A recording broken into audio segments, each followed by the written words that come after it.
नीलगिरी में झारखंडी हाथी उपद्रव चाष जमी गुड़िक उपद्रव करुँच 45 टिकिया झारखंडी हाथीपल चिंतार पड़ते चाषीकूल खाऊंट कम दली चकटी नष्ट करुँच बेसी वन विभाग कार्यपंथा को नहीं प्रश्न उठाइले चाषी झारखंड दलबा जंगल 50 रु ऊर्ध्व हाथीपल मयूरभंज जिलार बैसिंगा जंगल दे नीलगिरी काठपाड़ अंचल प्रवेश करते हाथीगुड़िक गोपालपुर जंगल मुहां होता बेले एकर एकर चाष जमी नष्ट कर वर्षकर धान नष्ट होता बेले चाषी माने बिलरू बड़का धान साउंटिबारे लागी पड़िछंती। घर द्वार भी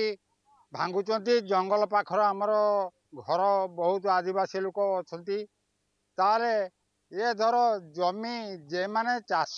जमी जार तो तार जे माने बखरा बंधा करिसेंते से माने चलबे किमिति जमी एमतीका जदि बा से लोक परिश्रम करके चाष कला तार दाम किछि पाइला नहीं जमीर दाम भी सेमितिका दिया हो नहीं जदि से जंगल मध्य हाथी को जगी पारते ताहले लाइन कटिंग भी हुआ ना से न जगिया जोगु हाथी माने गाँव में पशुंट और घर गुड़ को भांगुंट आमर तो ये आदिवासी लोक बहुत अच्छा गरीब लोक जहाद्वारा से जो घर कर रही से घर को से भांगी दौरान एप्रति सरकार नजर देवा दरकार कहीं प्रति वर्ष एमती जदि क्षतिग्रस्त हे चाषी उठिब केमितिका।